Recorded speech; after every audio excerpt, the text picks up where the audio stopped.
Have you ever wanted to try a side hustle? On today's show, Liz and I welcome Alec Atkinson and discuss all kinds of topics related to side hustles for married couples, from red flags and important questions to ask before diving in, to opportunities and excitement that comes from learning and investing together. Alec gives us a peek into his e-commerce side hustle, Harvest React. Alec Atkinson is the founder and CEO of Harvest React, a social media marketing and e-commerce company he founded in June 2021. Harvest React helps people thrive in e-commerce, having hundreds of clients in its flagship program. Before his entrepreneurial journey, Alec served as a missionary for the Church of Jesus Christ of Latter-day Saints in Chicago, Illinois from 2019 to 2021. Alec graduated from BYU in business strategy in December of 2023. Alec also helps oversee the deployment of capital for 2 niche hedge funds and a family office in the private banking world. We hope you enjoy the show.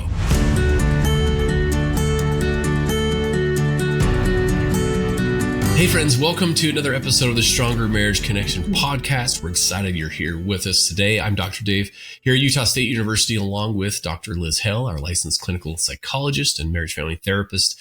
We are bringing you the best we have in research and resources, tips and tools to help you create the marriage of your dreams.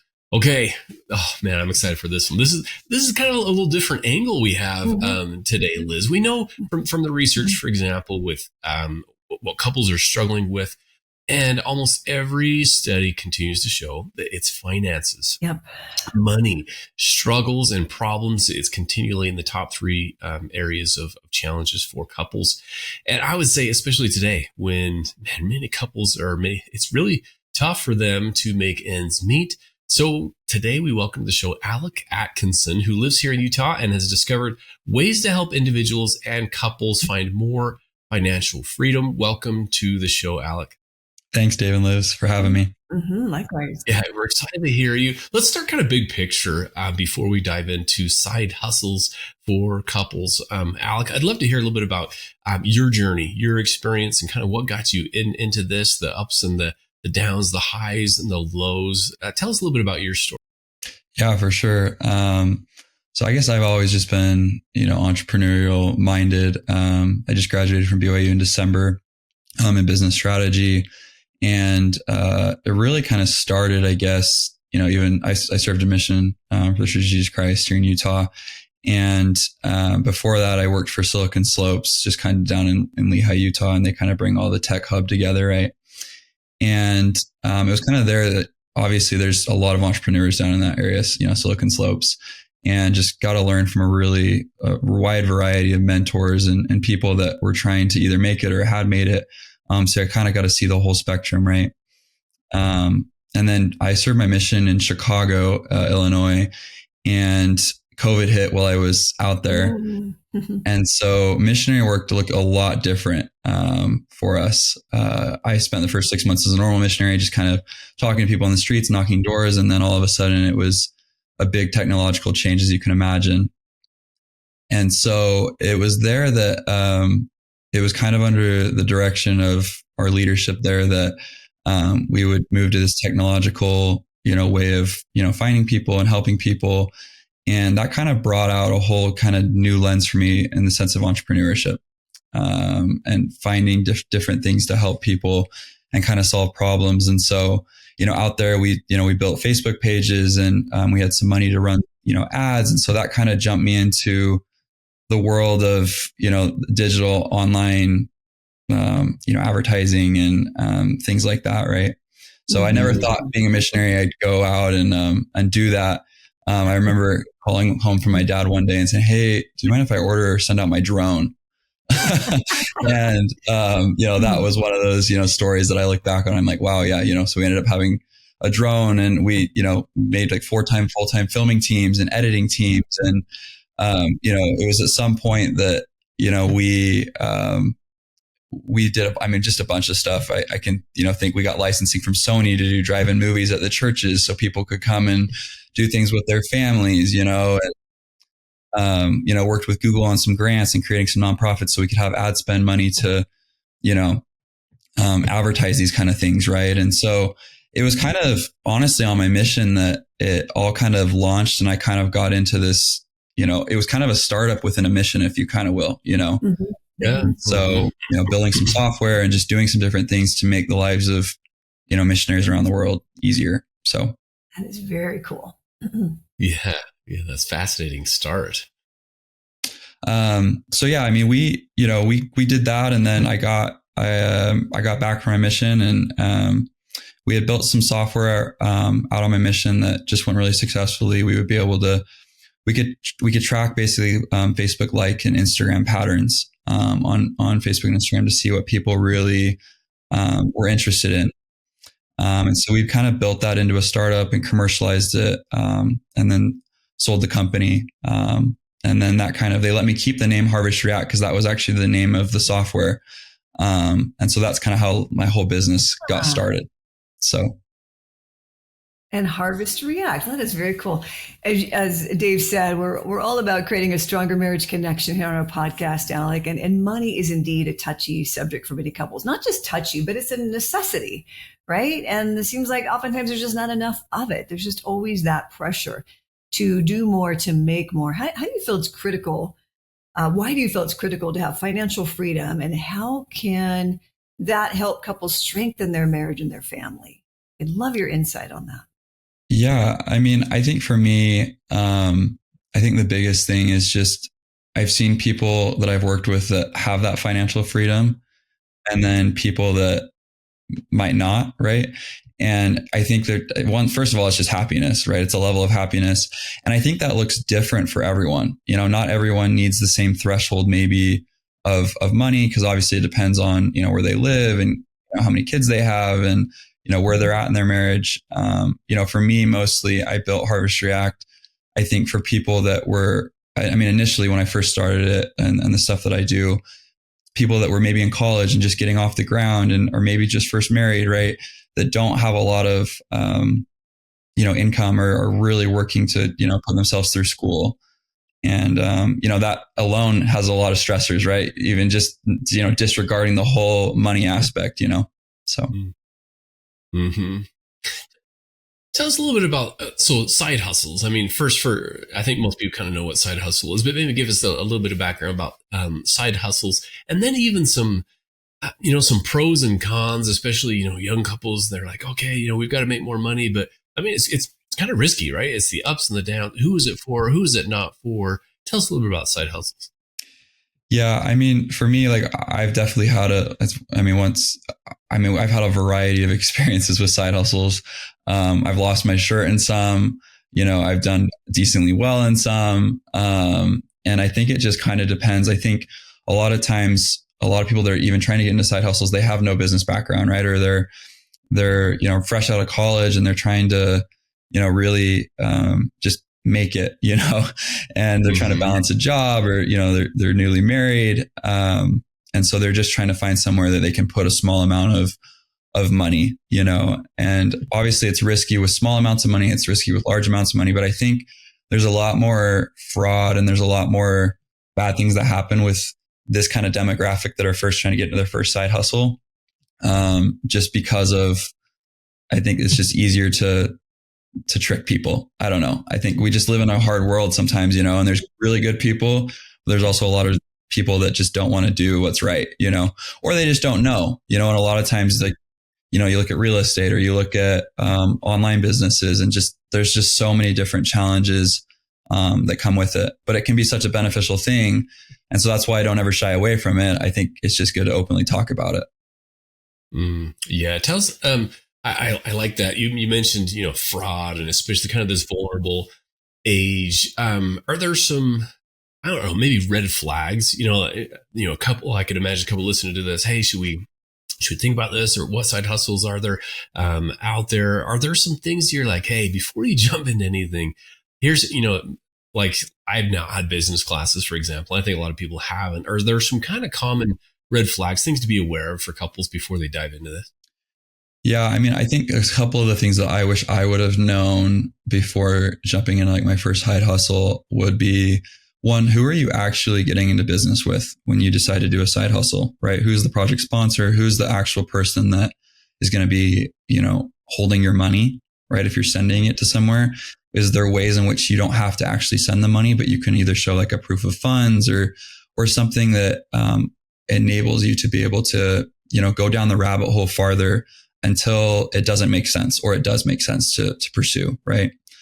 Another thing that I always advise people on, this is, depending on the situation, but if it's a more significant amount of money, maybe over, $10,000, I like to ask for a KYC, or a client information sheet, a CIS, from the person that I'm doing business with. And, that can be a little bit nosy, right? Because you're getting a passport information, you're getting, a lot of their personal details. And, a lot of times that comes with a proof of funds from the person that you're going to be giving money to. And I think that would have saved a headache for me and a lot of things had I put that as a rule for myself. Who am I doing business with? What is their actual financial situation?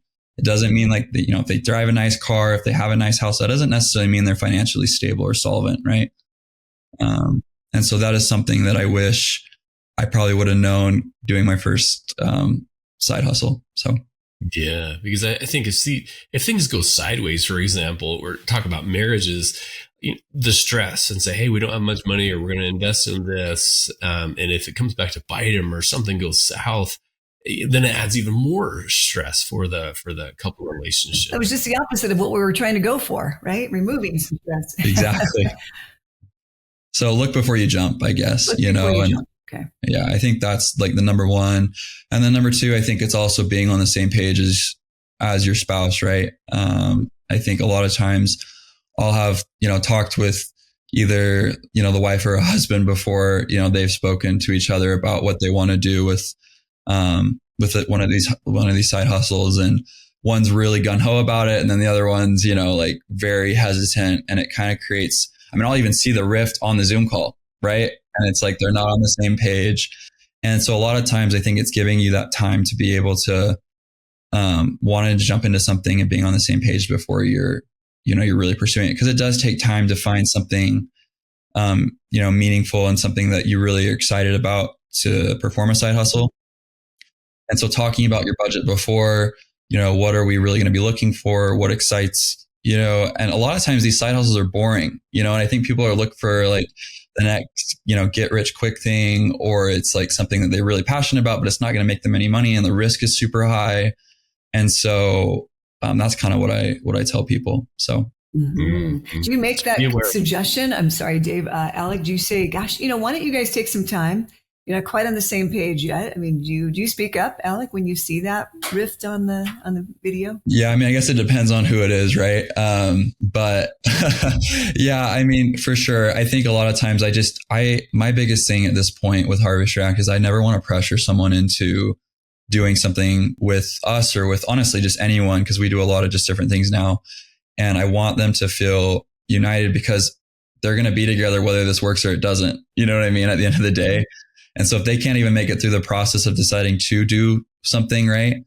I don't think they should, because if it fails for whatever reason, they lose money or something happens, it's just going to make it that much worse, as you said. So. Yeah. So do your homework and don't feel pressured or rushed or, hey, this is, this, I'm close. I need to know by the end of the day, or those types of things. Yeah, right. Those may be red flags. Yeah. Yeah. So, and I think it's a learning experience, right? I think at the beginning I was more like, yeah, let's just get it started. Like we'll worry about, some of the things later, but it just causes headaches down the road, and I don't. That's right. If people aren't on board, you're so wise to do that because right. And you trust it, Harvest React, yourself, yeah. The potential. Yeah. So I can see how easy that would be to say, let's just get going. You'll, trust me. Yeah. You'll see. Yeah. Yeah, well, and we made mistakes too, right? We're not a perfect company. I remember when we first launched beta programs and stuff like that, and it just didn't work, and it was hard to go through that. But I think setting proper expectations for people of what they can expect, and then them being on the same page is how you combat that, right? So. We'll be right back after this brief message.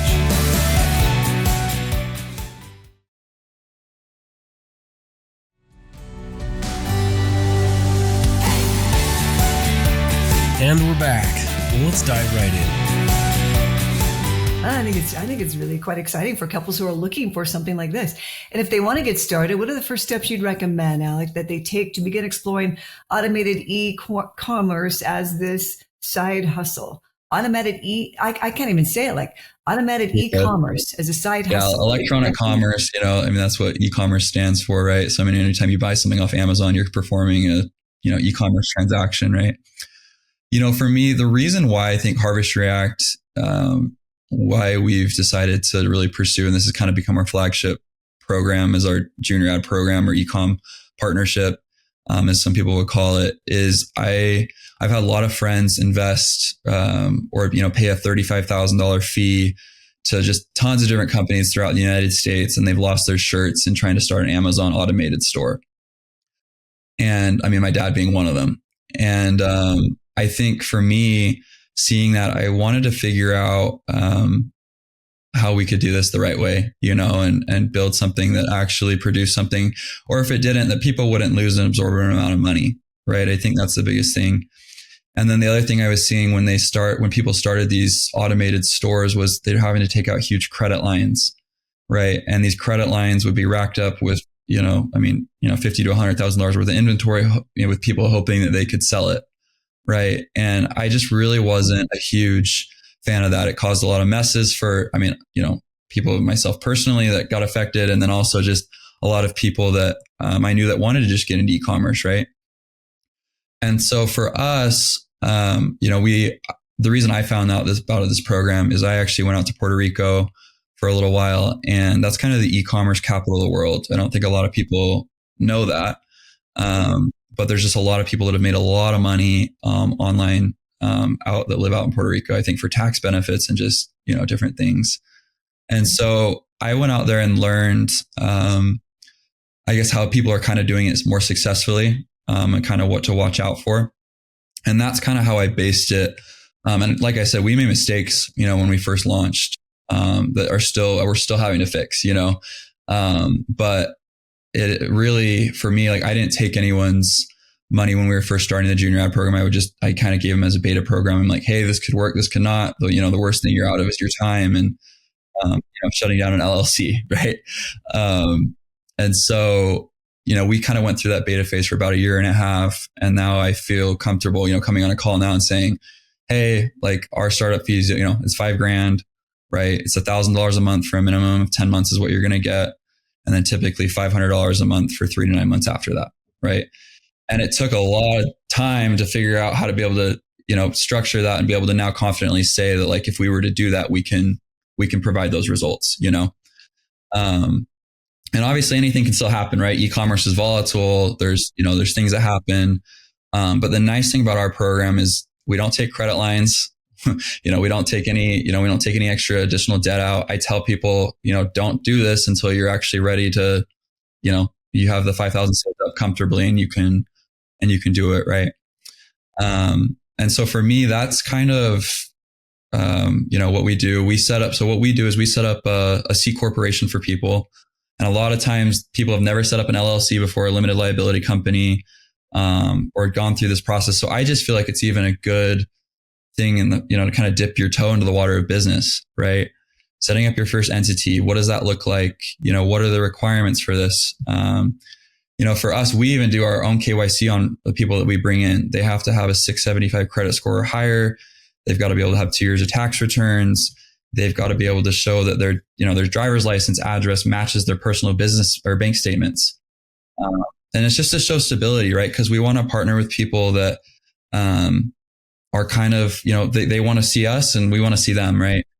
And, we're trusting them that they're going to, help us with their newly formed side hustle, and that, right, we're going to take care of them as well, It still goes both ways, doesn't it? I can really appreciate that.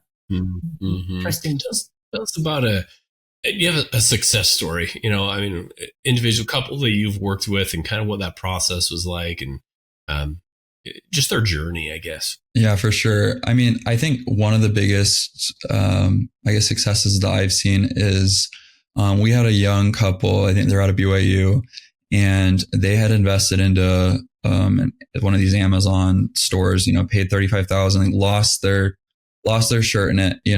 I'm sure that was most of their sales money from something, like either they gone out and done summer sales or, and for them, I think that was pretty devastating, and they were pretty nervous to do anything else, and I had a pretty good relationship with them. And so they were like, because I think that's what entrepreneurship is a little bit. It's kind of grit and being able to persevere and say, okay, I lost, like, what can I do differently this time?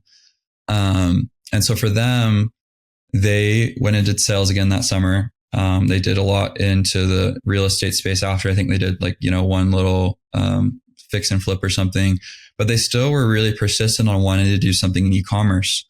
And so for us, I remember having that phone call and saying like, hey, like, give us a shot. I think I was like, you can pay like half of it after, cause I know you've had this terrible experience. Right. And so we started them, and they've been clients now for 2 years, I think. And they have, I think probably 25 family members in on the program now, with Harvest React. And I think for me, like, they created that pathway for their family though. You know what I mean? They had this terrible experience, and they were able to kind of, change that. And, I think that's something that I really admire about them, because I don't know if they had just had a baby too. Like, I don't know if I would have continued to take risk. Right. And so that was like a success story that came to my mind. Yeah. Yeah, for sure. Wow. I'm curious, Alec, then kind of walk us through. I mean, listeners are like, let me explore more. They can find you on the website. Kind of tell us a little bit about, a little more about Harvest React and your model and what that looks like. Yeah, I mean, so we, like I said, so we take $5,000 from individuals, right? It's charged as a fee, just because there's a lot of regulations around investing and stuff like that. And so we just charge a flat fee. And then what it is essentially is we help them set up a C corporation. And then we partner them with companies that are scaling from about $1 million to $100 million in revenue. Typically, these companies are in the US, in Europe, that are trying to have a bigger sales volume. And so you can imagine a company, let's say, for example, that they're doing about $500,000 in revenue per day. So these are pretty big companies, right? And then all of a sudden Black Friday hits, or they have a flash sale, or they launch a new product line, and they jump to like $1 million in revenue a day, right? That's a pretty big jump. And so a lot of times what will happen is, in the US, we have these things called merchant banks, right? Anytime you swipe a credit card, that transaction's going through a merchant account of some sort, a merchant bank. And it sits above just a normal business bank account. So like, a lot of people think when you swipe a credit card, that money just automatically goes from one bank account to, the business's account. There's a lot of intermediaries that happen in between there. And so what we do essentially is we'll say, okay, company scaling, we don't want to see you get limited. We don't want to see your volume get limited, because a lot of times banks will completely stop their processing during that period when they increase sales so much, right? And so for us, we say, okay, company that's scaling from $1 million to $100 million in revenue, we'll help you. What you're going to do is you're going to license your products to be resold through our corporations that we set up for, people that are wanting to make this side hustle money, right? And regardless of whether you need their help with their corporation and running sales with them, you're going to pay them $1,000 a month. And so whether you do $0 in sales with them or $10,000 in sales in a month, you're going to pay them $1,000 a month to have this, reseller corporation with them. And, these people are business owners, right? In the sense of, if I onboard someone, like, they have their own operating agreements, right? They've got their own, accounting, they've got their own taxes, and we handle a lot of that. We handle it all. But, they are responsible for certain things, and, being communicative and going to, Chase, for example, and opening a business bank account, right? And, doing these things that a first-time business owner should learn, how to do, And so it's really nice for them because it's not based on sales performance for the company, right? You're getting your flat $1,000, which can be beneficial or, somewhat negative. People are like, well, these people are doing, $50,000 a month in sales and I'm only getting $1,000. And I'm like, but you're not looking at the other side, right? Of the risk. We're taking a lot of risk for you off the table. And no matter what, even if that business goes under, you're still getting your $1,000 a month, right?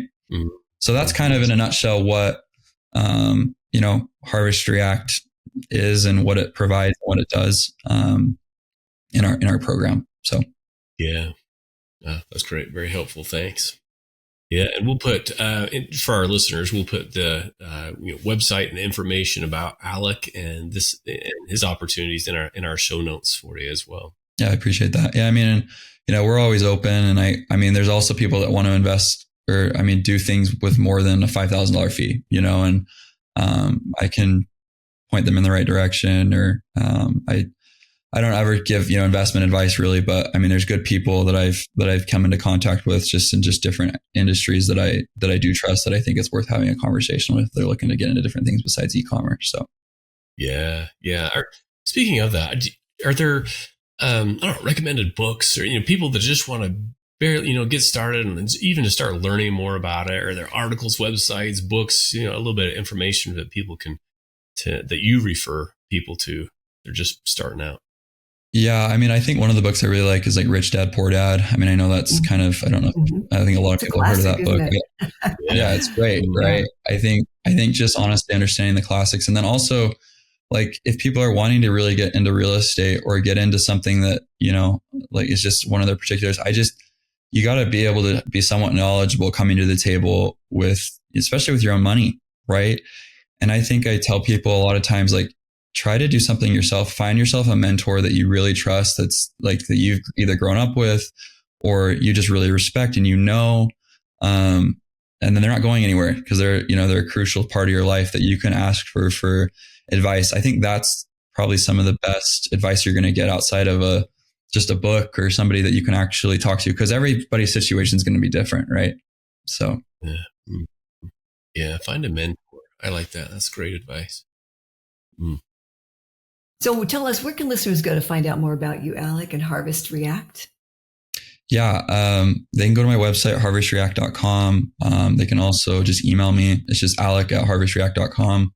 I get just a lot of just emails, and we try to respond to everyone. I mean, I think we do a pretty good job of that, and because everyone's needs are different, And I really like people, even like if they don't meet the requirements, I tell people to come back a year later, 2 years later. I tell them not to rush it, because we have a lot of our clientele. Some people will be in touch. Like I'll be with the person from the time they get their first credit card all the way to the time they're ready to do, junior ad partnership with us.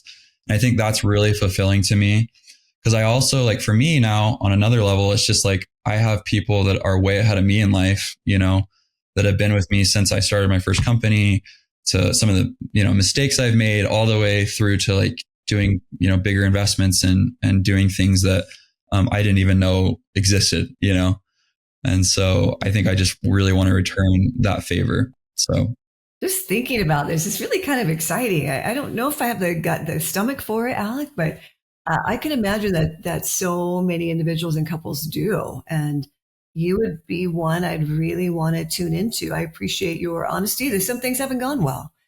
I think that really speaks volumes of you. So it's kind of exciting. Yeah, it really is. Alec, as we wrap up, what's your takeaway of the day? What do you hope that listeners will remember from our discussion today? I think the biggest thing is like, I think it's a good thing to want to do something as a side hustle, right? And that it is a really good thing. And just to be careful and vigilant when you're doing it, and to look for best practices, and just be educated on what you're going to be doing. And once you do it, go for it, right? Enjoy it. It's probably going to be hard to be honest, but it could either be worth it, or if not, it's a learning experience, right? And so you got to try to find the benefit and the joy in everything that you do. So. Yeah, that's great. Yeah, thanks. Liz, what about you? What's your takeaway today? I appreciate Alec's candor, Dave, and that there are ways to do this, and to do this fairly safely, where you can really minimize some of the risk. So gosh, if it is in someone's heart and mind to really find ways to access extra money and finances because you have a dream for your family, oh man, I'm all about it. And it sounds like Harvest React would really be something to look into. Dave, what about you? What's your takeaway today? What do you think about side hustles yourself? This whole topic, side hustles for couples. I kind of, in another life, if I didn't kind of go to marriage and family, Alec, I might have kind of gone this whole, that the business route, I love thinking about ideas and taking them to the next level. I've got all these ideas in my head that I thought, oh man, if I had another time or whatever, I would chase some of these, pursue some of these. I think all of us, enjoy that creative side of the what ifs and think things. There's nights that I have a hard time going to sleep because my mind won't shut down because of this or that. And so I think it's kind of natural, that creative process. But I don't think it's for everyone, right? People have different personalities and likes and sense of risk versus reward, and what can we lose. So it can wreck relationships. It can so being on the same page, doing your own homework, making sure that you're a team at the end of the day, because it can create a lot of stress and worry. But for others, it's just what they're. Yeah, it could create so much joy, right? And just prosperity and peace. I think it's pretty cool. The adventureness, of the adventure. It can be fun. So I think, for some couples, this is right up their alley. Yeah, for sure. Cool. Thank you, Alec. Yeah, for sure. Thanks for having me. Yeah, Alec. Anything else? Anything that you wanted to add that we haven't asked? No, I just think everyone's got this entrepreneurial spirit, as you said, and you touched on, I met so many people at BYU that just are so excited about, doing something. And for me, I guess if anyone's listening, that's kind of, around my age, like now's the time to take risk, and I think when you're younger, you can rebound a lot easier than when you're, you've got a, family you provide for, and that kind of thing, and even if you are older, I think it's okay to take some calculated risks, right? Mm-hmm. And it can be fun. We do it with the stock market, many of us, right? We're in the stock market. And so, so I don't know. I think that's kind of exciting. Yeah. Find something good for you, Alec. Gosh, I love your adventurous spirit that you just keep going. Yeah. Thanks. Yeah. This has been awesome. Alec, thank you so much for taking time to join me and Liz here on our show today. Yeah, for sure. Thanks for having me. We wish you all the best. All right, friends. Yeah, that does it for now here, the Stronger Marriage Connection podcast. We'll see you next time. And remember, it's those small and simple changes that create a stronger marriage connection. Bye-bye now. We'll see you. Thanks for joining us today. Hey, do us a favor and take a few minutes to subscribe to our podcast and the Utah Marriage Commission YouTube channel, where you can watch this and every episode of the show. When you hit the like button and leave a comment, your feedback helps us improve the show. And don't forget to share this episode with a friend. You can also follow and connect with us on Instagram at Stronger Marriage Life and on Facebook at Stronger Marriage. Be sure to share with us what topics you want us to explore or what you loved about today's episode. If you want even more resources to improve your relationship connection, visit our website at strongermarriage.org, where you'll find free workshops, webinars, relationship surveys, and more. Each episode of Stronger Marriage Connection is hosted and sponsored by the Utah Marriage Commission at Utah State University. And finally, a big thanks to our producers Rex Polanis and Alexis Alcott and the team at Utah State University. And you, our audience. You make this show possible. The opinions, findings, conclusions, and recommendations expressed in this podcast do not necessarily reflect the views of the Utah Marriage Commission.